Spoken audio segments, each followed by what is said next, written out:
ಇವತ್ತು ನಿನ್ನೆ ನಾವು ಗುಂಡ್ಲುಪೇಟೆ ಭಾಗದಲ್ಲಿ ಸುಮಾರು ಒಂದು 8 ಗ್ರಾಮ ಪಂಚಾಯತ್ ಎಲ್ಲಿ ಹೆಚ್ಚು ಬರದಾಚೆ ಆವರಿಸ್ಕೊಂಡು ಬೆಳೆ ನಾಶ ಆಗಿದೆ, ಅದು ಬಹುಶಃ ಜೋಳ, ಸೂರ್ಯಕಾಂತಿ, ಹೆಸರು ಇದನ್ನೆಲ್ಲ ಪರಿಶೀಲನೆ ಮಾಡಿದ್ದೀವಿ.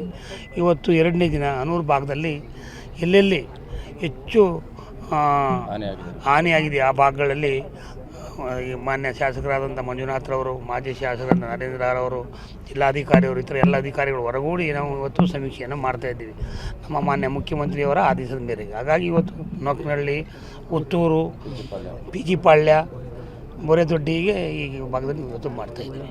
ಸರ್, ಚಾಮರಾಜನಗರ ಜಿಲ್ಲೆಯಲ್ಲಿ ಅತಿ ಹಿಂದುಳಿದ ತಾಲೂಕು ಹನೂರು ತಾಲೂಕು ಅಂತೇಳಿ ಆಗಿನ ಮುಖ್ಯಮಂತ್ರಿ ಸಿದ್ದರಾಮಯ್ಯವರು ಪೂರ್ಣ ಪ್ರಮಾಣದ ಕ್ಯಾಬಿನೆಟ್ ಸಭೆ ಮಾಡಿದ್ರು. ಹಾಗಾಗಿ ಸಾಕಷ್ಟು ಅಭಿವೃದ್ಧಿ ಕಾರ್ಯ ಆಗಬೇಕಾಗಿದೆ. ಆದಿವಾಸಿ ಸೋಲಿಗರು ಕೂಡ ಅತಿ ಹೆಚ್ಚಾಗಿ ಇದೇ ತಾಲೂಕಲ್ಲಿದ್ದಾರೆ. ಹೌದು, ಅದ್ರ ಬಗ್ಗೆ ಏನು ಕ್ರಮ ಕೈಗೊಳ್ತೀರಾ? ಹೌದು, ಎಲ್ಲ ಇವತ್ತು ನಾವು ಮೊದಲು ಮಂಜು MLA ಆಗಿಂತ ಮೊದಲು ನಾವಿಬ್ಬರು ಇಲ್ಲಿ ಅನೇಕ ಹೋರಾಟಗಳನ್ನ ಮಾಡಿದ್ವಿ. ಎಲ್ಲ ದುಡ್ಡುಗಳಿಗೆ ಏನು ಸೋಲಿಗ ಸಮಾಜಗಳಿಗೆ ಲೈಟ್ ಆಗಬೇಕು ಅಂತ, ಅದರಂತೆ ಇವತ್ತು ಲೈಟ್ ಎಲ್ಲ ಕೊಟ್ಟಾಗಿದೆ. ಇಲ್ಲಿ ಕ್ಯಾಬಿನೆಟ್ ಆದಮೇಲೆ ಇವತ್ತು ಹೆಚ್ಚು ಅನುದಾನವನ್ನು ಕೊಟ್ಟಿದ್ದಾರೆ. ಇಲ್ಲಿ ನಮ್ಮ ಪಕ್ಷದಲ್ಲಿ ಅವರು ಬೇರೆ ಪಕ್ಷ ಇಷ್ಟ ಅಂತ ನೋಡಲ್ಲ, ಅಭಿವೃದ್ಧಿ ಆಗಬೇಕು, ಸಮಗ್ರವಾಗಿ ನಮ್ಮ ಜಿಲ್ಲೆ ಅಭಿವೃದ್ಧಿ ಆಗಬೇಕು ಅನ್ನೋ ದಿಕ್ಕಿನಲ್ಲಿ ಸಾಮಾನ್ಯ ಮುಖ್ಯಮಂತ್ರಿ ಸಿದ್ದರಾಮಯ್ಯವರು ಹೆಚ್ಚು ಅನುದಾನವನ್ನು ಕೊಟ್ಟಿದ್ದಾರೆ. ಅದು ನಮ್ಮ MLA ಅವ್ರಿಗೂ ಗೊತ್ತಿರ್ತಕ್ಕಂಥ ಹಾಗೆ ಪೂರ್ಣ ಅಭಿವೃದ್ಧಿ ಆಗ್ತಾಯಿದೆ. ಸರ್, ಕುಡಿಯೋ ನೀರಿನ ಸಮಸ್ಯೆ ಸಾಕಷ್ಟಿದೆ ಸರ್. ಖಂಡಿತವಾಗಿ ಅದು ಪ್ರಕೃತಿ, ಅದೇನು ನಾವು ಶಾಸಕರಾಗಿ ಏನಾಗಲಿ ಮುಖ್ಯಮಂತ್ರಿಗಳಾದ ಇದು ಮಾಡ್ತದಲ್ಲ. ಮಳೆ ಕಳೆದ ಸಾರು ನಮಗೆ ಮಳೆ ಆಗಲಿಲ್ಲ, ಈ ಸಾರು ಮಳೆ ಇಲ್ಲ. ಈ ಗಾಳಿ ಬೀಸೋದು ಬಿಸಿಲಿಗಿಂತ ಅಪಾಯಕಾರಿ. ಬಿಸಿಲು ಬಿದ್ದರೆ ಹೆಂಗೋ ಭೂಮಿ ಬರಡಾಗಲ್ಲ, ಈ ಗಾಳಿ ಬೀಳ್ತದಲ್ಲ ಇದರಿಂದ ಆಳದವರೆಗೂ ಭೂಮಿ ಬರಡಾಗ್ತದೆ. ಇವತ್ತಿರ್ತಕ್ಕಂಥ ಬೋರು ನಾಳೆ ಬೋರೇ ಸಿಗ್ತಾಯಿಲ್ಲ, ಆ ಮಟ್ಟಕ್ಕಾಗಿದೆ. ಆದರೂ ನಾವು ವಿಶೇಷವಾಗಿ ಬೋರ್ಗಳನ್ನ ನೋಡಿಸ್ತಕ್ಕಂಥದ್ದು, ಟ್ಯಾಂಕರ್ ಮುಖಾಂತರ ನೀರು ಕೊಡ್ತಕ್ಕಂಥದ್ದು ಎಲ್ಲ ಕೆಲಸವನ್ನು ಮಾಡೋ ಮುಖಾಂತರ ಜನಗಳಿಗೆ ಸಮರ್ಪ ಕುಡಿಯೋ ನೀರು ಇರ್ಬೋದು, ಮೇವು ಅತ್ಯಂತ ನೀವು ಹೇಳಿದಾಗ ಇಲ್ಲಿ ನಮಗೆ ಮೇವಿನ ಕೊರತೆಯೂ ಇದೆ.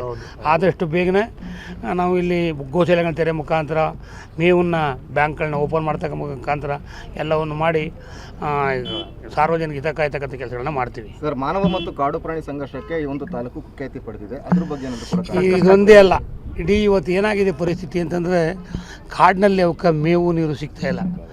ಏನು ಕಾಡಿನೊಳಗಿದ್ದಂಥ ಈಗ ಹುಲಿ, ಚಿರತೆ ಇವಕ್ಕೆಲ್ಲಕ್ಕೂ ಮಾಂಸನೇ ಬೇಕು. ಅವಕ್ಕೆ ಆ ಮಾಂಸ ಕೊಡ್ತಕ್ಕಂಥದ್ದು ನಿಮ್ಗೆ ಗೊತ್ತಿದೆ, ಜಿಂಕೆಗಳು, ಬೇರೆ ಬೇರೆ ಕಾಡಕೊಂಡು ಇವೆಲ್ಲ ಕಾಡಿನೊಳಗಿದ್ರೆ ಮಾತ್ರ ತಿಂತವೆ. ಅವೆಲ್ಲ ಇವು ನಾಡಿಗೆ ಬಂದ್ಬಿಟ್ಟವೆ. ಅದನ್ನ ಹುಡುಕೊಂಡು ಅವೆಲ್ಲ ಚಿರತೆ, ಹುಲಿಗಳೆಲ್ಲ ನಾಡಿಗೆ ಬಂದ್ಬಿಟ್ಟವೆ. ಹೀಗಾಗಿ ಸಂಘರ್ಷ ನಡೀತದೆ. ಬಹುಶಃ ನಾವು ಆನೆಗಳನ್ನ ಬ್ಯಾರಿಕೇಡಲ್ಲಿರೋ ಕಡೆಗೆ ತಪ್ಪಿಸ್ಬೋದು, ಆದರೆ ಹುಲಿ ತಿರ್ದ ತಪ್ಸೋಕ್ಕಾಯ್ತಿಲ್ಲ. ಅವ್ನು ಮುಂದಿನ ಬೇರೆ ಬೇರೆ ಬೋನಿಗೆ ತಗೊಂಡೋಗಲ್ಲ ಬಿಡ್ತಾರೆ, ಮತ್ತೆ ಬರ್ತಾ ಇದ್ದಾವೆ. ನಿರಂತರವಾಗಿ ತಪ್ಸೋಕ್ಕೆ ಯಾವ ರೀತಿ ಮಾಡಬೇಕು ಅನ್ನೋದನ್ನು ಇವತ್ತು ಫಾರೆಸ್ಟ್ ಅರಣ್ಯ ಇಲಾಖೆ ಮತ್ತು ಸರ್ಕಾರ ಪ್ರಯತ್ನವನ್ನು ಮಾಡಿ ತಪ್ಪಿಸೋ ಕೆಲಸವನ್ನು ಮಾಡ್ತೀವಿ. ಸರ್, ಸಚಿವ ಸಂಪುಟ ಮತ್ತು ಈಗ ಏನು ಪುನರಚನೆ ಆಯಿತು, ಅದಾದ ಬಳಿಕ ಕೆಲ ಹಿರಿಯರು ಹಿಂದಿನ ನಾಯಕರು ಸಿದ್ದರಾಮಯ್ಯವ್ರ ಮೇಲೆ ಮುನ್ಸ್ಕೊಂಡಿದ್ದಾರೆ ಅಂತ.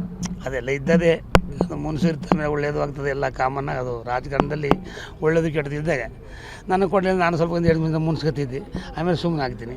ಹಾಗೆ ಯಾರು ಮುನ್ಸ್ಕೊಂಡ್ರೆ ಸ್ವಲ್ಪ ದಿನ ಸರಿ ಹೋಗ್ತಾರೆ, ಸಮಾಧಾನ ಆಗ್ತಾರೆ ಅಂತೀರ? ಖಂಡಿತವಾಗಿ.